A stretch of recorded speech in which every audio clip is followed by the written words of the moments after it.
રાજકોટના સાધુ Vaswani road touch હાઈરાઇઝમાં flat શોધી રહ્યા છો, તે પણ 1000 કાર્પેટ આસપાસ. તો આ ફ્લેટ અત્યારે તમારા માટે લઈને આવ્યા છીએ. અત્યારે આપણે આવી ગયા છીએ પાર્કિંગ એરિયામાં.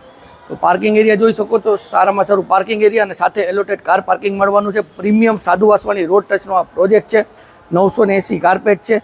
એલોટેડ આમાં કાર પાર્કિંગ મળવાનું છે, એક ગેમ ઝોન મળવાનો છે અને એક થિયેટર પણ આમાં સાથે તમને મળવાનું છે. તો સૌથી પહેલાં કરશું આપણે દેખાડશું લિફ્ટનો ફોયર એરિયા. આવી ગયા છીએ આપણે લિફ્ટના ફોયર એરિયામાં. તો અહીંયા જ લિવિંગની જેમ તમને સિટિંગ અરેન્જમેન્ટ મળી જવાનું છે. આ થઈ જશે વેઇટિંગ એરિયા. તો સોફાનું અરેન્જમેન્ટ છે, સીસીટીવી કેમેરા છે, 24/7 સિક્યુરિટી છે. જે આપણે ગેમ ઝોનની વાત કરી તો આ જ ઓપનમાં જ અહીંયા તમને ગેમ ઝોનની જે કિડ્સ માટેની અહીંયા પ્રોવિઝન આપેલું છે અને થિયેટર બી છે. તો થિયેટર તમને આમાં સાથે મળવાનું છે. આ બે એમ્યુનિટીઝ આ હાઈરાઇઝ બિલ્ડિંગમાં મળવાનું છે. તો ચાલો હવે આપણે ફ્લેટના પેસેજ એરિયાથી સ્ટાર્ટ કરશું. આવી ગયા છીએ ફ્લેટના પેસેજ એરિયામાં. તો પેસેજ એરિયા જોઈ શકો છો. આ પેસેજ એરિયામાં 4 ફ્લેટ રહેવાના છે, 2 લિફ્ટની કનેક્ટિવિટી છે. અને મેઇન ડોરની વાત કરીએ તો આ તમારું ઈસ્ટ ફેસિંગ મેઇન ડોર થઈ જશે. એન્ટ્રી કરતાં જ આ થઈ જશે તમારું સુરેકનું પ્રોવિઝન. તો અહીંયા તમે તેનું ફર્નિચર કરી શકો છો. ફ્લેટ છે ટોટલી નેકેડ મળવાનો છે. ખાલી ને ખાલી આમાં કિચન ફર્નિચર રહેવાનું છે. તો લિવિંગ એરિયાની સાઇઝ મોટી રહેવાની છે. આમાં તમને સિટિંગ બાલ્કની નાની સાઇઝની પણ સિટિંગ બાલ્કની મળી જવાની છે. એક્ઝેક્ટ અહીંયા તમે તમારું ટીવી યુનિટ કંઈક પેનલિંગ કરીને સેટ કરી શકો છો. ત્યાંથી જ આ થઈ જશે તમારું ડાઇનિંગ સ્પેસ. તો અહીંયા એવરેજ 6 સીટર તમે ડાઇનિંગ સ્પેસ રાખી શકો છો. સાઇઝ સારામાં સારી છે. બેસિંગની એની બાજુમાં જ પ્રોવિઝન આવી જાય છે. આ થઈ જાય છે તમારું વોશ એરિયા અને એલ શેપમાં તમને કિચન મળી જાય છે. ગેસની લાઇન અવેલેબલ છે. સાથે જ આમાં સ્ટોરેજ માટેની તો મોટી સાઇઝમાં તમને સ્ટોરેજ એરિયા પણ મળી જાય છે.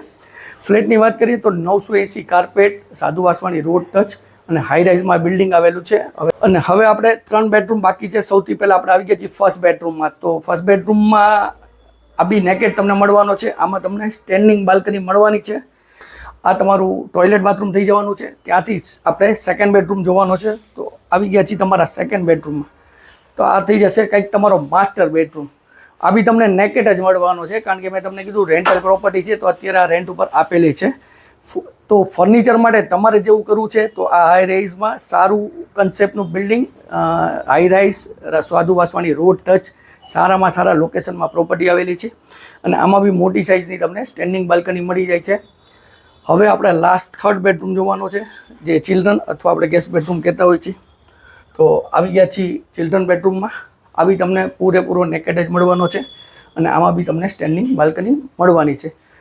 વાત કરી ફ્લેટ એકદમ નેકેડ છે. ખાલી કિચન ફર્નિચર તમને મળવાનું છે અને આ થઈ જશે તમારું કોમન ટોયલેટ બાથરૂમ. આપણે જો 3 BHK ફ્લેટ 980 કાર્પેટ સાધુ વાસવાની રોડથી રોડ ટચનું હાઈ રાઇઝનું બિલ્ડિંગ આવેલું છે, જેમાં એમ્યુનિટીઝમાં ગેમ ઝોન અને થિયેટર તમને મળવાનું છે. ફ્લેટને અંદાજે 8 થી 10 વર્ષ જેવો સમય થયેલો છે. બિલ્ડર કન્ડિશનમાં ફ્લેટ રહેવાનો છે. વધુ વિગત માટે ડિસ્ક્રિપ્શન બોક્સ ચેક કરો, કમેન્ટ કરો. સ્ક્રીન ઉપર નંબર આપેલા છે, તેમાં પણ અમારો સંપર્ક તમે કરી શકો છો. અને જો વિડીયો સારો લાગ્યો તો વિડીયોને લાઇક કરજો, શેર કરજો. જો આપે અમારી ચેનલ સબસ્ક્રાઇબ નથી કરી, આજે સબસ્ક્રાઇબ કરો, જેથી અમારા નવા વિડીયોની અપડેટ આપને મળતી રહે. હું જિગ્નેશ વસાણી રજા લઉં છું. ફરી મળશું નવા વિડીયો સાથે. ત્યાં સુધી જય ભારત.